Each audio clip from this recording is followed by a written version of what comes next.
I was telling you about Karma Yoga. Yes. Then I said about 3 aspects of Karma Yoga: the desireless, selfless, and dharma, duty, responsibility, role. Whatever your effort is to bring the balance in everything back.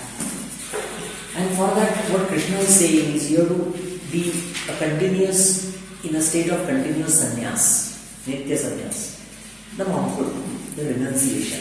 Living in the life, we are renunciate. That was the point. Now to become that and to achieve that state of mind, which is a sthita prajna state, and practicing of karma yoga. Another way is recommended by Krishna in 5th and 6th chapter, and that is yoga. What you are doing? Asanas, pranayama, meditation. So the chapter 5 and 6 is talking about this. Then moving on, he is saying that the chapter in 5 and chapter 6, he is talking about that self-realization. He is talking about same state as samadhi, that you will come to know about your own higher levels of consciousness, and that will be balancing your personality. That will be helping you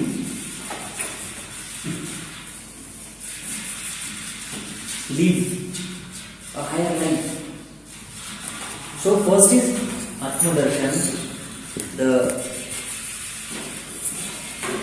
Atma oriented approach, and then you realize the Atma. He is talking about this in chapter 6. Now in chapter 2 he started with direction, that your life should be focused on Atma. And in chapter 6 he says that when you experience the reality that Atma, this is what you achieve, balance. After that, after you achieve self-realization, after you achieve enlightenment for yourself, the next line, after you achieve this individual goal, what happens? Do you stop there? No. Your life begins in another higher dimension. Now you see the life of Buddha. For first few years in his life, what did he do? He did all the practices that made him self-realized. When he was self-realized, his life changed. His perspective changed. His dimension changed. The dimension of looking at the world, the dimension, perspective, attitude of looking at people, animals, trees, everything changed. And that change, what is that change? That is the discussion of chapter 7, 8, 9, 10, 11, 12. Very interesting. First is self-realization, and then the self-realized person acting in the society, doing his karmas in the society. What we are doing is for our journey, but when we reach somewhere, what are we going to do? This is the discussion. And Krishna says that when an enlightened being looks around him, what do you see? I am not going to get into a lot of depth, but I am going to tell you what Krishna says about this. He says, the enlightened soul, enlightened spirit, enlightened being, he sees that equanimity, divinity in everything. He sees that same energy that he has experienced is there in her, in here, in everywhere. Essentially, his whole perspective is changed.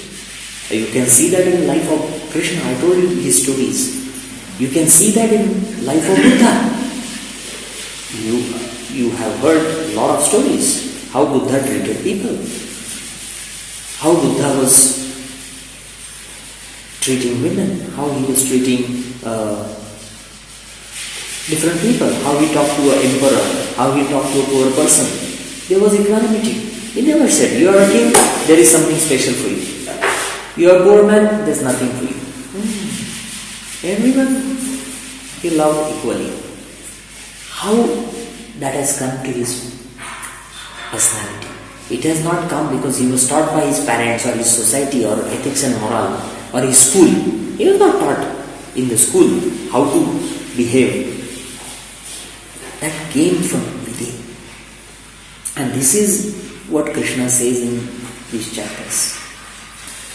In those chapters there is a lot of discussion about gunas, how the universe is created. Because when you are looking outside, you will have these questions. What is this world about? What is this creation? Who is this creator? Is there any creator or is there no creator? All these questions will come. How you understand these questions? That is a discussion of chapters. In this 7th chapter, Lord Krishna makes a very, very powerful statement. And he says that every object in the universe, every living being, non-living being, humans, animals, trees, every non-living beings, they are like one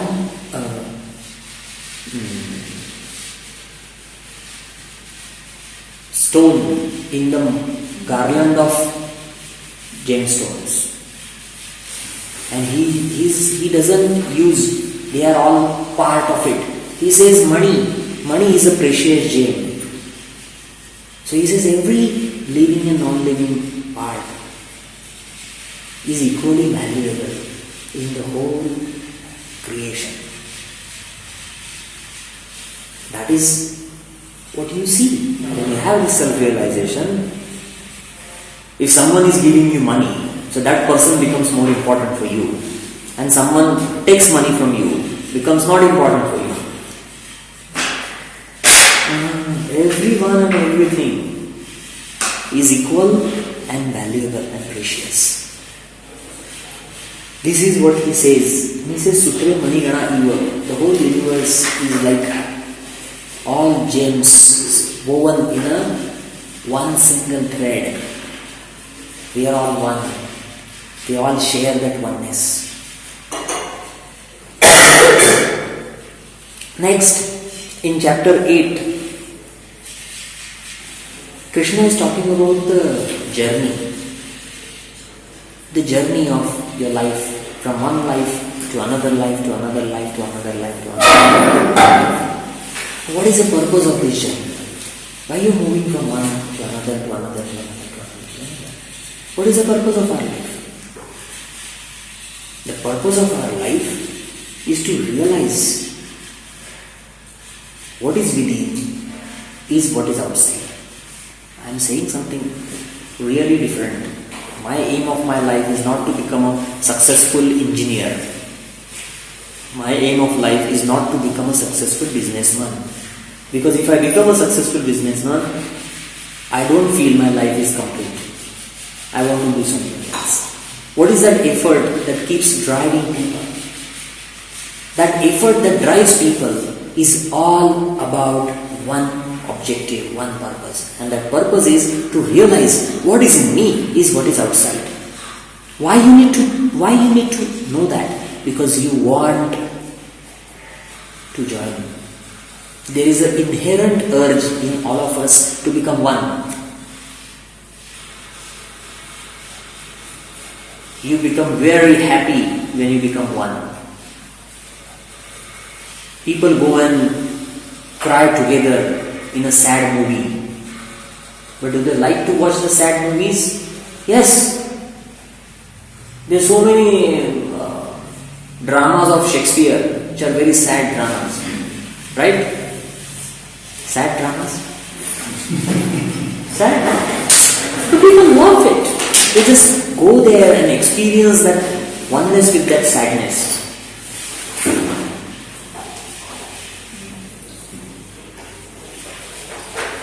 We like to be with friends because we like that oneness. As a group, if you enjoy something together, are you super happy? That happiness is more than the happiness that you get when you eat chocolate. I tell you, why you enjoy the ashram, there's a feeling of oneness. That oneness is because of the way you are living your life.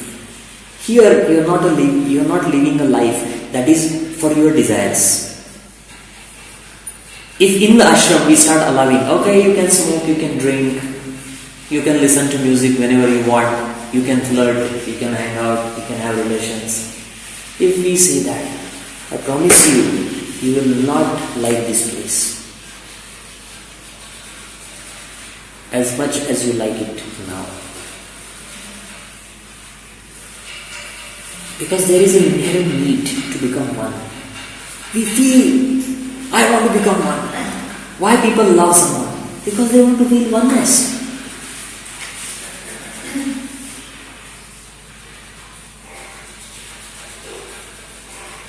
Now I'll describe a situation and you tell me whether it's a happy situation or a sad situation.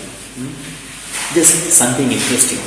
Say in the house you're like 4 people or 5 people and everyone loves each other. By some chance or whatever, there's only a little piece of sweet in your house. You love each other. And you know that this piece of sweet is some other person that you love, they like it. What you will do? You will say, okay, I'll keep it for him. The person comes and says, oh, I love that person, so I'll keep it for that person. I'm not to. Everyone says that and the sweet remains there. Is this a situation where you feel really sad or really happy? So where is the happiness that we need to understand? How we would like to enjoy it. It's not on a desire level. That is a gross level. That is a lower level. The higher level happiness is becoming one. When I told you the story of Buddha, when the bird was shot, and Buddha said, he picked up the bird and he said, I can feel the pain of the bird.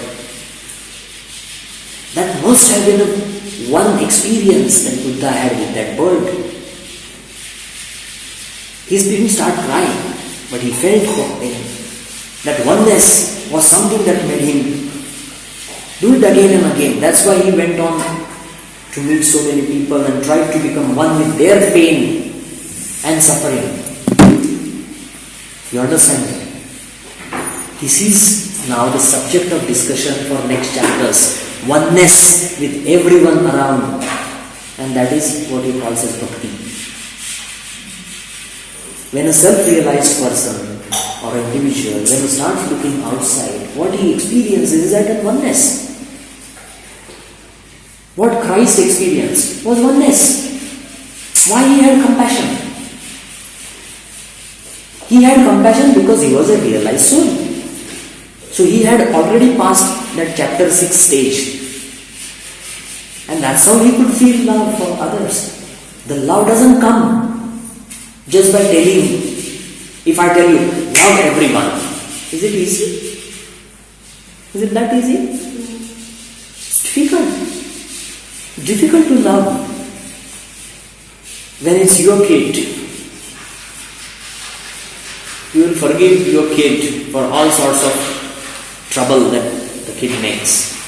But if the kid of a neighbor, even if he makes like 1% of the trouble, you will complain to the police also. That the neighbors, they cannot take care of their kid. Such a intolerance for other kid. So, it's not this positive energy, it doesn't come just by telling, just by thinking. I have seen so many yoga teachers, they say yoga says you need to love.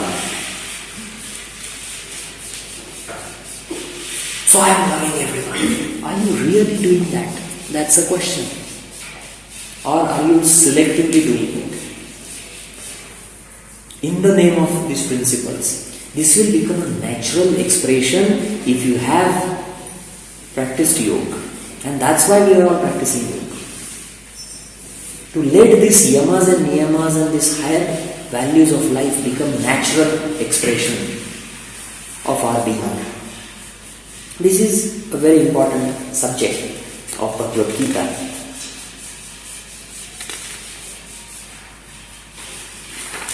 Now I'll move on to chapter 10. Now when this person is trying to experience this oneness, you will have a lot of questions. First you will have love for animals, then trees, human beings. Krishna says, why do you feel love for an animal or a tree, or even for something like ocean or beach or mountains or volcanoes? You love volcanoes. You know this? There's a tourism industry in the areas where there are volcanoes.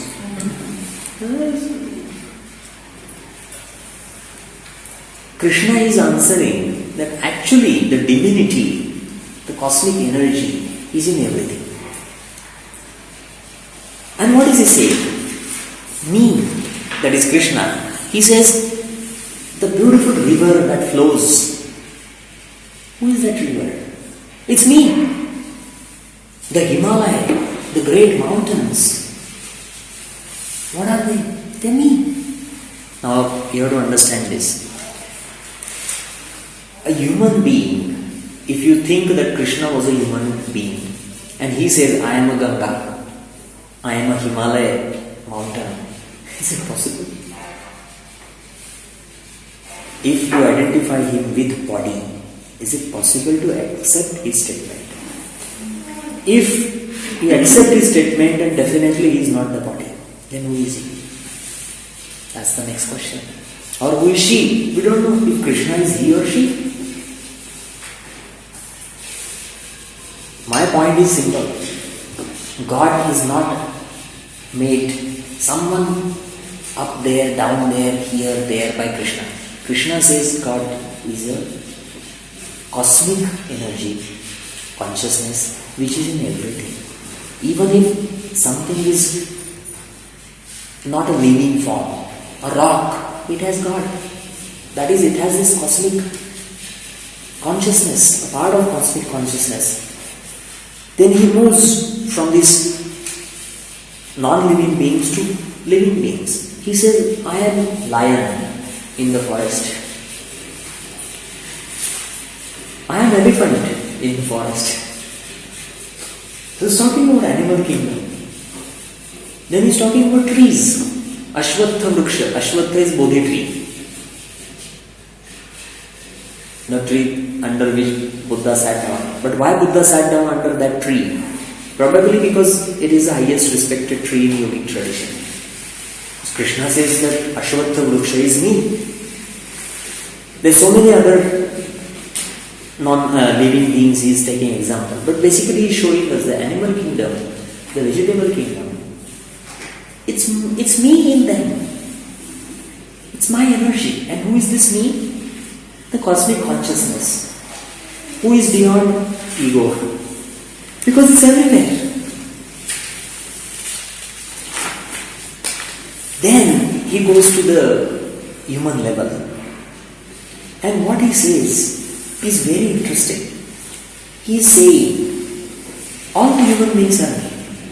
But especially my energy manifests in a little stronger way in certain types of people. First, yogis, rishis, seers, visionaries, scientists, the one who try and discover something that is not known.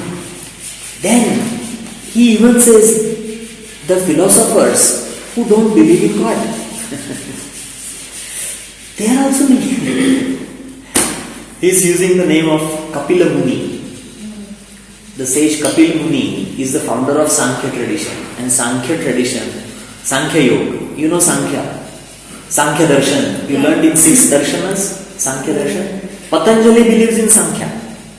That's why Patanjali does not talk about God, because Sankhya is no God. But he says that Kapila Muni, the one who is talking about no God, is me. That means pure knowledge is me. You understand? And he is giving different directions. He doesn't say only Hare Ram, Hare Krishna people is my path. This is what the Hare Krishna people have failed to understand. That is the reason I am telling you don't read that translation, because it is so biased. This is not what Krishna is. Krishna is this. How can you call a cow me? A cow from US, a cow from UK, cow from New Zealand, cow from South Africa, cow from India. Cow is cow. It's Krishna. If the cow accepts Hare Krishna people, or if she rejects Hare Krishna people. You understand my point? I'm saying it loud because none of you are strong Hare Krishna people. Last month with Sargai. He was saying. She knows. He used to argue with me for hours and hours and hours. He could not win over. Yeah. One day I was really I told him something very interesting and he had no answer, so he said, now I'm going to be in silence. I don't want to fight with you.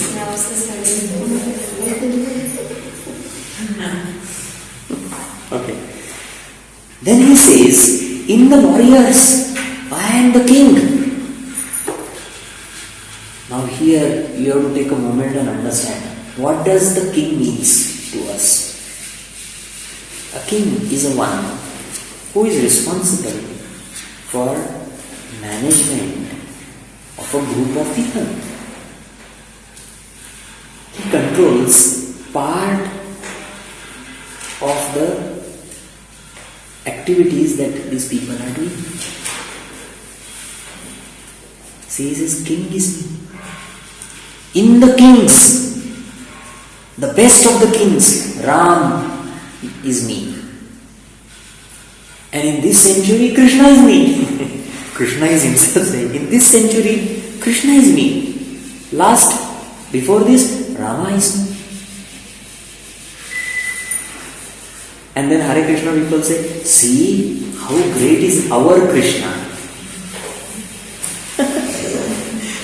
Everything is our Krishna. But they fail to understand that it is a support of every path and every tradition and every aspect of life that moves on. They say, no, you are wrong. The real Krishna, how is Krishna? The one that we know. That's it. The one with the peacock feather, the one who plays flute. What is a flute player to do with Himalaya? How can you say that I am Himalaya when Himalaya is millions and millions of years before Krishna's birth? People fail to understand that this is understanding beyond ego and I awareness. When your I awareness reaches that level, you start saying, I am the ocean, I am the Himalaya, I am Krishna. There are sages who have claimed, I am Krishna, because they reached that level of ego-less state. I talked about ego, giving up ego in the chapter 6, and this is chapter 10. So Krishna is talking, he is talking about a state of mind beyond ego. Do you agree with me? Otherwise, how can this chapter come after giving up ego? Then he talks about language. He is talking about the poetry, the knowledge, the languages. They are all me. Understand this. Then something interesting and surprising for you. He says, what you call as bad? Cheating, energy, angry energy. He says all this in me.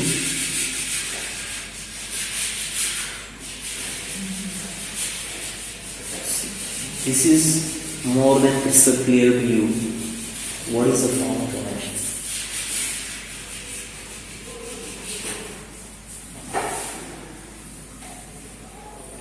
But then, the last thing that he mentions here, and I'm not going to elaborate, there's a lot of lists and all that. He says, everything that you see around is full of divine. There is nothing in the universe that is not divine. How can you say that one thing in this universe is divine and the other thing is not?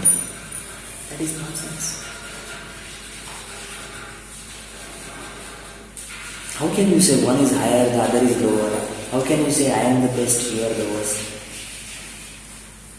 Everything in the universe is me. I have created it. How can it be good or bad? There is nothing good, nothing bad. Everything is me. Then Arjuna gets confused. He says, you have confused me a lot. I don't understand what you're talking about. On one hand you are saying this rock is me, this silver is me, this animal is me, and now you say you are Krishna. I don't understand this. Then you say you created this universe, and then you say that I should be able to see you in everything. I don't know what you're talking about. Show me your true, real form. This is confusing. I can't visualize you. That's where in chapter 11, Krishna shows the cosmic form. What is that cosmic form? Very interesting cosmic form. With a cosmic form? Cosmic form. Vishwarupa Darshan. The chapter is Vishwarupa Darshan, where Krishna shows the cosmic true nature of that energy. But then the problem is Arjuna can't see it. Krishna says, look, Arjuna can't see it. Arjuna says, no, I can't see anything. I just see you. Then Krishna grants him the psychic powers to see this cosmic form. I'll tell you what these psychic powers are. And then what Arjuna sees is very interesting. Arjuna says, oh, what I see is like 1,000 suns sparkling in the sky at the same time. That's the light that I am able to see. This is the verse that this scientist J. Roberts Oppenheimer wrote in the American Edition. So that is from the 11th chapter. He says that is the light that I am seeing. And then what I see is an infinite form. And an infinite huge man with thousands of faces. The height I cannot grasp, the width I cannot grasp, the depth I cannot grasp. And all these mouths are open. What I am seeing is whatever has happened in the past, I can see that. Whatever is going to happen in the future, I can see that. The people are dying in one mouth. One mouth is open with all fire inside. People are going in that mouth from one side, and from other mouth people are coming out. Little baby is coming out. At same time he can see the past, present, future. At same time he can see the whole space, infinite space contained in that cosmic form. Then he sees everything there, all the different aspects of the nature contained in that. The whole galaxy system is in the mouth. all what we see in the universe is contained in one form. What is that form? What is this form?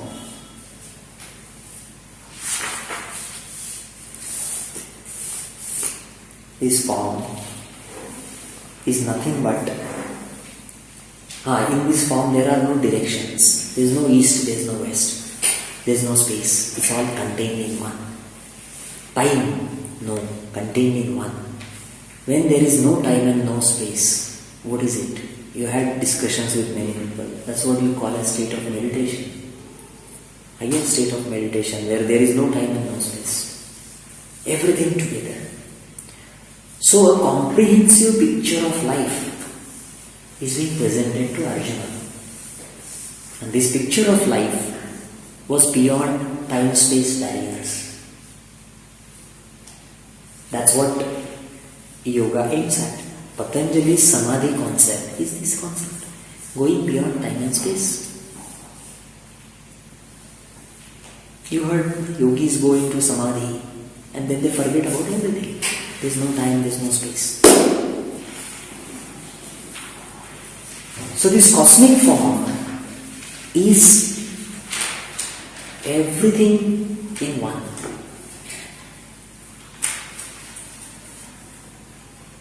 That is the discussion of chapter 11. And then Krishna moves on to chapter 12.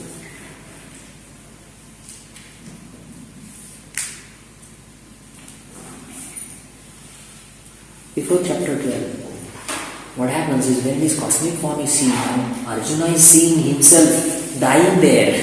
All his relatives, all his friends, family members, they are dying there. And then the life form, they are taking birth in some different form. Arjuna gets scared. Because he still is not that strong to deal with this reality, which is the case with us also. This is a reality that we will be dead one day. We are going to die. All of our family members and friends and everyone is going to be a dead person one day. But when you see this, when you say this, does that make you feel scared? I don't want to die. Same state of mind was Arjuna, he was having the same state. So he said to Krishna that this cosmic form, thank you so much, I am so grateful that you showed me all this, but I am scared. And I love your human form. Oh, please bring back your human form. Let me be your bhakta, devotee. I am happy to listen to you in your small human form. So Krishna brings back that form. And then he talks about chapter 12. And this chapter 12 is a chapter of Bhakti Yoga. What Bhakti you know about Bhakti Yoga? It is this chapter 12 in Bhagavad Gita. I'm not going to make it very long. But what Krishna tells Arjuna is very interesting. He said, I told you all this great, very secret knowledge that very few people in the world can have. That is the cosmic form. But just giving you knowledge is not good for you. You should be able to experience this unity and oneness with your emotions. If I give you a lecture, 1 hour lecture, on how good the chocolate tastes, 2 hour lecture or maybe a workshop, 1 full day workshop on different types of chocolates and how great they are and what kind of stimulation they do and all these things. At the end of it, what you will say? You keep quiet, shut up. Give us 1 chocolate and that is enough to tell me what the chocolate tastes like. That is exactly what Krishna tells Arjuna. All this knowledge is good enough. But until you experience it with emotions, it's of no use to you. And to experience that knowledge through emotions, the path that he describes is the path of Bhakti Yoga. When you have this cosmic realization, your individual desires and ego doesn't matter. When you see this form, right now also, if you see the life in totality, even your life you see in totality, say like 10 years, you see at a glance. And in that span of 10 years, if someone denies you chocolate, how important is that event in that span? Irrelevant. Someone telling you you are a stupid and dumb person, how important is that event in that span of your life? You know it, you say not important. Krishna says, look at this cosmic form. If you understand it, you will realize that ego and desires carry no meaning.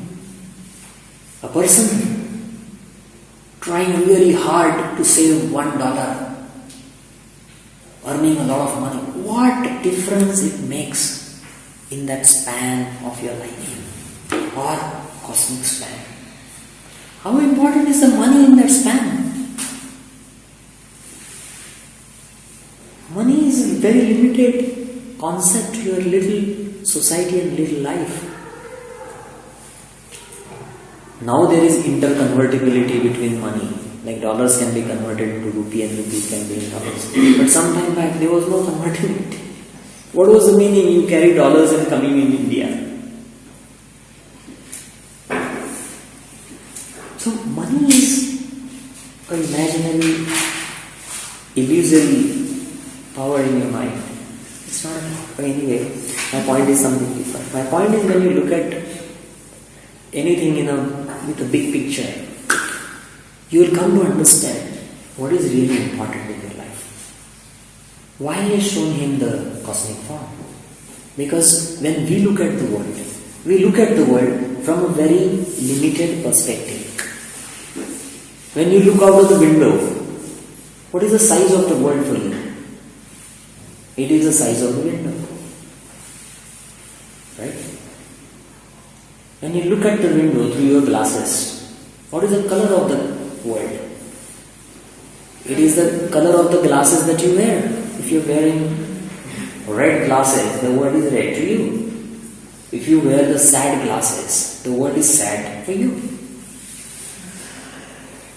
If you wear happy glasses, the world is happy for you. If you wear selfish glasses, the world is self-centered to you.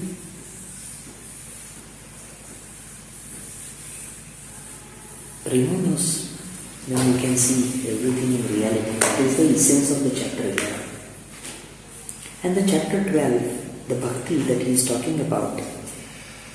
I'm not going to go into a lot of details, but I'm going to tell you some verses that he talks about. Who is a bhakta? Bhakta is the one who has realized that this divine energy is within him. He is one with that. And he can see that energy in everyone and everything. So how he will be? If I see the same energy in her, I can't be angry at her. I will never hate her. I'll never get angry. I'll never hate. I'll never have selfish desires. I will be balanced. Everything, everyone will be equal to me. I will have no ego. I will have love for everyone. Yo na rishyati, na shochati, na kamshati. Shubha parityagi, bhakti manme same priya. The one who is not excited by pleasurable events, the one who does not hate or who is not jealous, the one who does not desire for anything, the one who treats all the happenings around him with equal attitude or equality. Something you say this is good, something you say this is bad. The bhakta doesn't say that. Whatever happens is the cosmic energy that's working everywhere. How can you call tsunami bad? It's a cosmic energy. Why you call death bad? Death is not an end. Death is a transformation. Again that cosmic form. People die, new life. It's an interesting perspective. That balances you immediately. Shitoshna sukha dukkheshu samah sangha vivarjitah tulya ninda sutirnavani. All these verses, he says, Shitoshna samadukkheshu, whether it's hot or cold, whether it's pleasure or pain, whether it's friend or foe, there is no friend, no foe. There is no pleasure or suffering for that man or individual. Maybe a girl, maybe a woman, maybe. You treat everything equally. You don't have any desires left. Krishna says, this is the man that I love the most. This is a person, whosoever is woman, this is the woman that I love most. I treat them the best of the bhaktas.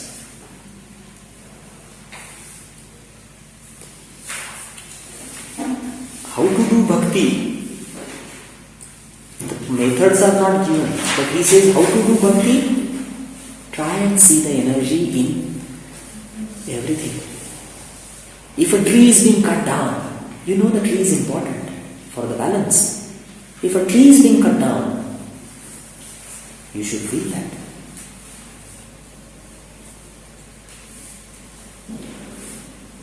From a sense of balance. I was feeling very terrible when I read this. Because for this making of the level on top, we had to cut down many trees. Few hundred trees we had to cut down. And I was very sad. So I knew why I am doing it, but still I was feeling it. And then one of my friends, he came, old man, he's pretty old. He told me a very simple thing. He asked me, why are you doing it? I said, so that when I look at those mountains, I see more trees on an area of that mountain where there is a flat surface. There are no trees on a slanting surface on this hill, on the mountains up. So I said, I am making a surface so that the trees will grow faster. He said, then why are you bothered about cutting 100? You're cutting 100 but you're going to plant 1,000. I said, yeah, that's the plan. Then why are you feeling bad? That is also true.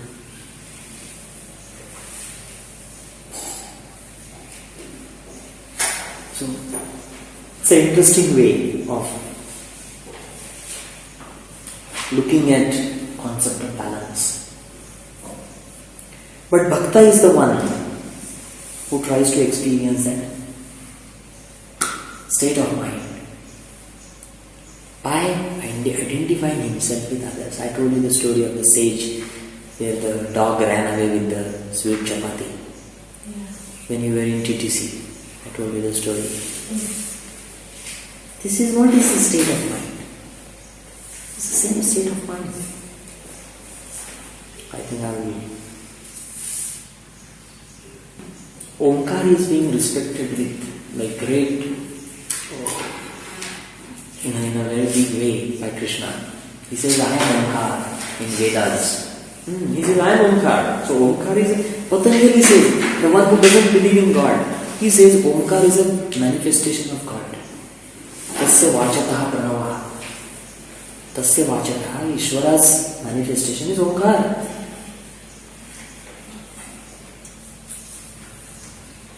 So there are things that he has mentioned that are close to us that we can relate to the cosmic energy. Who wrote Bhagavad Gita? It's a dialogue between Krishna and Arjun, but that dialogue is being narrated by Sanjay to the blind king. Sanjay is the driver, chariot driver of the blind king. And this entire description, like entire discussion, is being written by Maharshi Vyas, the sage, the son of the queen, who she invited because her second son was not having any babies. You remember that? So that sage Maharshi Vyas, he wrote the whole Mahabharata. In that Mahabharata, in one of the chapters, Bhagavad Gita is contained. And the Bhagavad Gita is a discussion between Krishna and Arjuna, and this discussion is being informed by Sanjay to Blind King. So the four people are talking in Bhagavad Gita. Dhritarashtra, the Blind King, Sanjay, his chariot driver, Arjuna, the one who is asking questions, and Krishna, the one who is answering questions. So this is all copyright Krishna. The original story, what's the name of that book? Mahabharat. Maha is big, Bharat is India. Mahabharat. Gita is part of Mahabharata. Mahabharat, correct.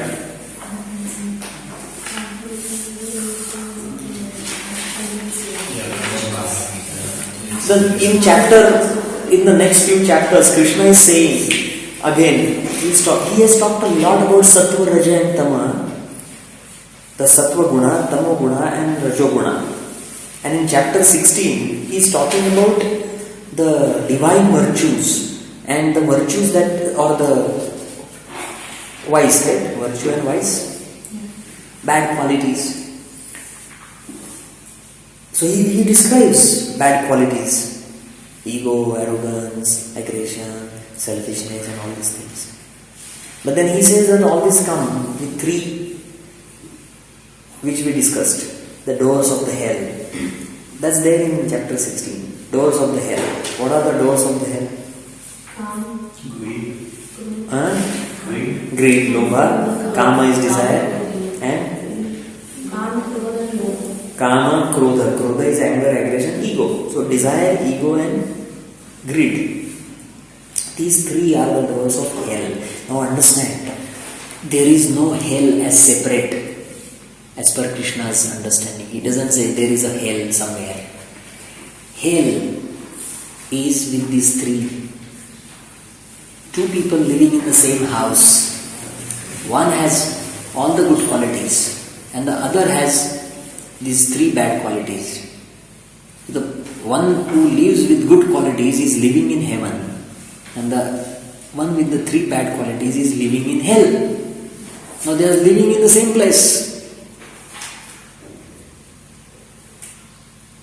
You understand my point? That's what it means. So there is no concept of heaven separate and hell separate. Hell is a life of virtues.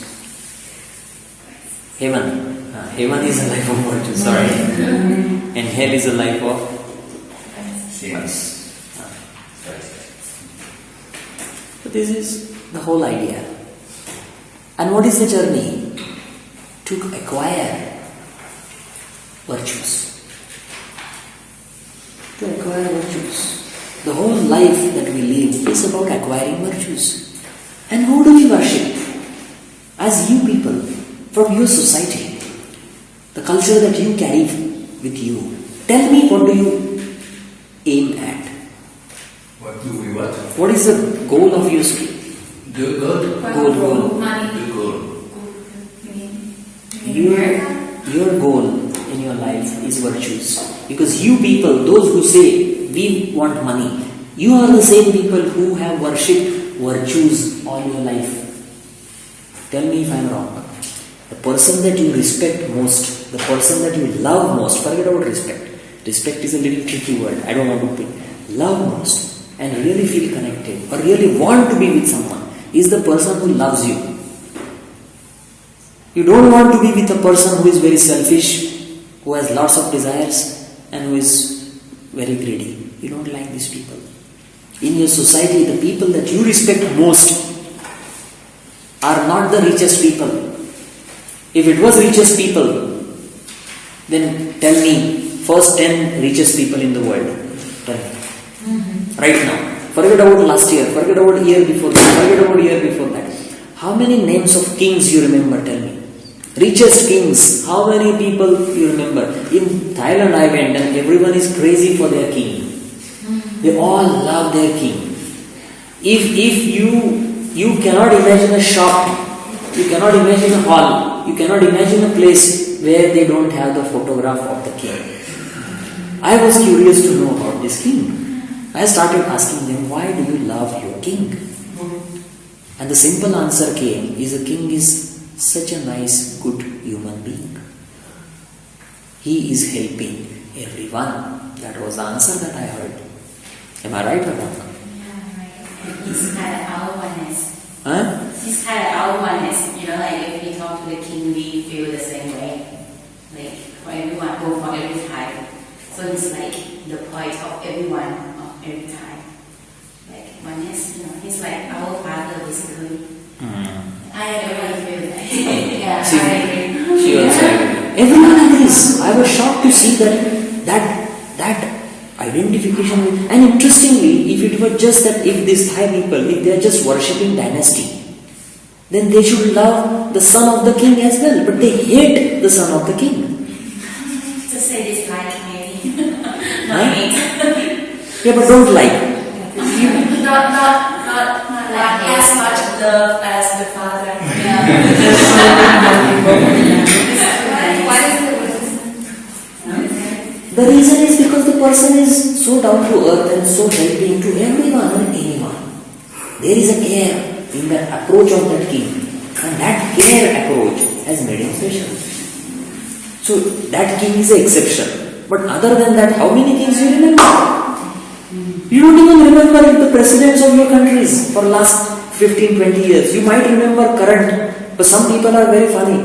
I met some Australians, some people from some country. They don't even know who is the president or prime minister of their country. They are not bothered.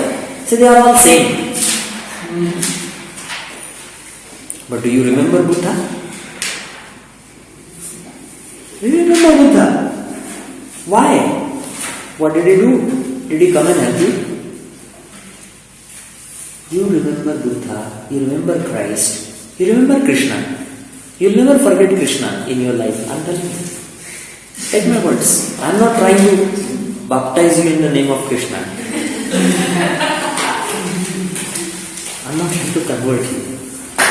But you'll still remember it because of the virtues. It's the people who have virtues that we like. If Nelson Mandela would start thinking about his money and his family and his property, no one would love him. I'm telling you. Why they should love someone who is only thinking about himself or herself? We have respected all our life the people who have no selfish desires, no ego, and no greed. Think about it. The whole journey of yoga is to acquire virtues. And this is the only teachings of Bhagavad Gita. Live a life acquiring virtues. How to acquire virtues? Not because someone is telling you. That is a big difference. Why Krishna's philosophy cannot be called as a religion? Krishna says, don't do it because I am telling you. Keep your eyes open. Experience it. Practice any technique with a focus. Try and gain knowledge, and then you will come to a point where you will develop a virtuous personality. So, like, when we said chapter 5, since Krishna talk about yoga, I guess it would be like hatha yoga, right? Yes. Like it's more like just jump into the practice. Absolutely. All this what you come. Absolutely. Hatha yoga and Ashtanga yoga. He's talking about settlement, settling down into a small place, sitting on a meditative pose, meditation, concentrating in the eyebrow center, controlling the prana and apana energies, The references to prana and apana energies are there in many places. In chapter 6, Krishna says a very interesting, important verse that will define what yoga means to you. In one verse, he defines it. He says how the yoga should be. Yukta ahara viharasya, yukta cheshtasya karmasu, yukta swapnavabodhasya, yoga bhavati dukkha. Is how the yoga should be practiced. How it will help you relieve from all the pains and sufferings of your life. Yukta ahara viharasya. Yukta, proper, proportionate. Ahara. Ahara is actually not food, but a food to all the sense and motor organs. You can only eat. You can only feed your eyes, ears, tongue, all of them with right input if you have control over the sense and motor organs. If you can control your tongue, then only you can eat proportionate. If you have control over your eyes, then only you will see the right thing. You will hear the right thing. You will do the right thing. If you have control over your sense organs and motor organs. Yukta ahara viharasya. Vihar is behavior. Lifestyle. Proportionate, proper lifestyle. A balanced lifestyle. Yukta is also balanced. Proper and balanced lifestyle. Proper and balanced control over sensual organs. Yukta cheshtasya karmasu. The thinking process and the karmas that you do. Behavior is more of a natural, like if you go to toilet, you need to go and do. That's a behavior. But karma is bit more like deeper. With your thinking, with your emotions, you initiate something. That is karma. Yukta cheshtasya karmasu. Yukta swapnava bodhasya. Swapna, here he means sleep and relaxation to the activities. Yukta swapnava bodhasya. So what is saying? Ahara. That is input to the sense and motor organs. Vihara is behavior by all the sense and motor organs. Karma is a higher process initiated with your mind, emotions. Yukta swapnava bodhasya.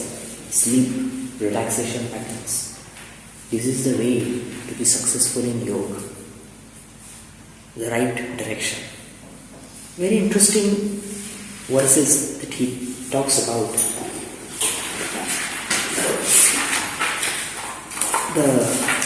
Only this verse, he is talking about kama, krodha and lobha, the desire, the ego and the greed. And he gives you solutions. How to deal with kama, how to deal with krodha, how to deal with lobha. For kama, what is the solution? He says tapa, austerities. Austerities. To control your desires, you need to do austerities. For example, what is austerity? If you are too much talkative person, what should be the austerity? In a day, keep 1 hour silence. During that 1 hour, whatever happens, even if the phone rings 216 times, 108 multiplied by 2, you will still not pick up. 1 hour, whatever happens. If you start doing that, after 1 month, see how much strength your mind will have to control your desire to talk. Chocolate. If you have weakness, chocolate eating, have austerity. 3 days in a week, I'll not eat, I'll not even touch chocolate. Giving you some example. This is austerity. Why you need to do this? Because by austerities you can bring the sense organ in under your control. Someone is crazy. having certain desires, you can establish a stronger control. No. I'll stick to what I'm saying. No, I'm not going to do that. The next is krodha, the anger, the ego. For ego, the best technique is karma yoga. Yajna, karma yoga. Karma yoga. For ego, karma yoga. And for greed, dan, giving away. What you saw yesterday in the DVD. How many of you seen the DVD?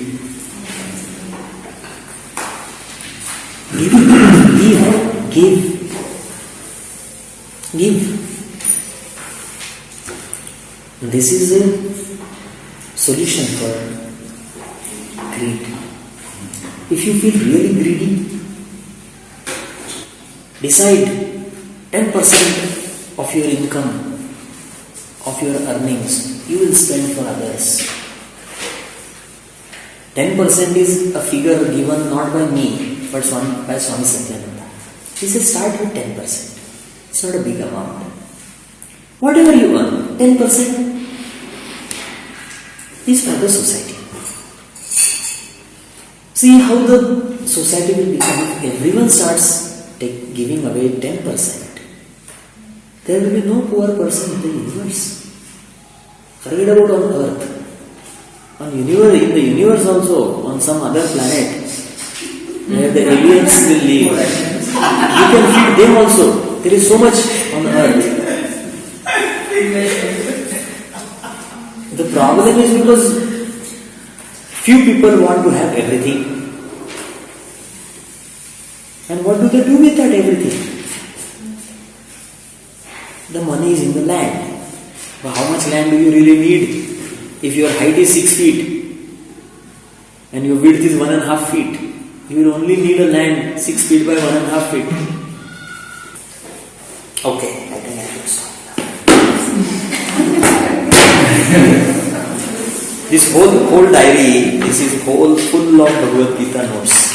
If you allow me to talk, I can just continue talking for like days.